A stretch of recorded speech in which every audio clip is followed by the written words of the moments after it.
It was a great day for me today because, you know, I've been on TV for 19 years. I've never said anything about a player that was personal. And I know Shaq and Kenny, one of the reasons I love doing this show, you got guys who do hot takes on other shows. Like, I want to help all these guys be great players. The turning point in my career, I went to Moses Malone, who I call Dad, the most important person in my basketball career. I said, Moses, why am I not getting to play?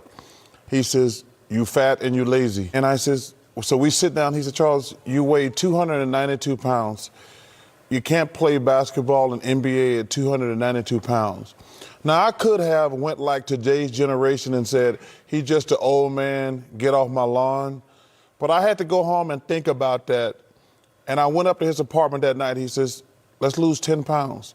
So I went to 290, 280, 270, 260, 250. But when older guys tell you something, it ain't always trying to get off my lawn. Yeah. And as I said, Joel Embiid is a good player. It's time for him to be a great player. This show, and probably the other NBA show, is the only one that can say certain things that we say.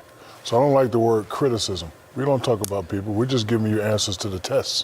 When it comes to being a great big man, I know what I'm talking about.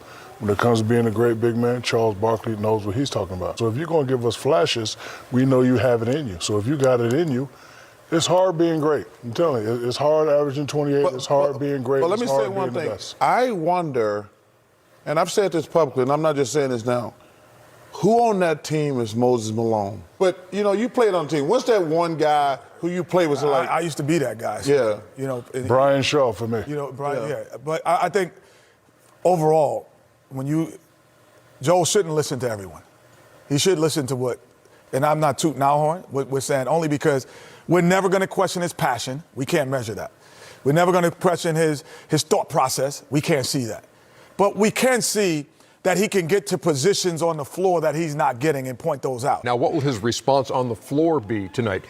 Will there be a noticeable difference in your mind in his approach to the game? I think it will. And, you know, Chuck always makes this point. When you're playing against teams that you could possibly see in the playoff or teams that have another big man, you got to let them know that you're coming. So, you know, they're going to see Boston in the playoffs at some point. So he needs to come out, send a message, let the world know, you know what, those guys are right, guys are wrong, whatever, but they want me to be more dominant. Here I am tonight. Actually, tonight. Kill him too. Tonight he should say, wait, y'all putting this guy on me? No question. Yeah. Oh, yeah. Yes. It's You're like, right. I want to ask you. You're right. You're right. This is the difference what we saw with Joel. You're right. All right? I'm on defense. Charles Barkley's there. Yeah. When Charles is like, I'm just going to be good tonight, and I do this, he stays. Now, when he says I'm going to be great, when I do this, you see he moves me. Right. He's not allowing me to move him and stay in that position. Right. I'm watching Ernie, Joel Embiid. You're right, Chuck. But let me tell you You're right, Chuck. Let me tell you something.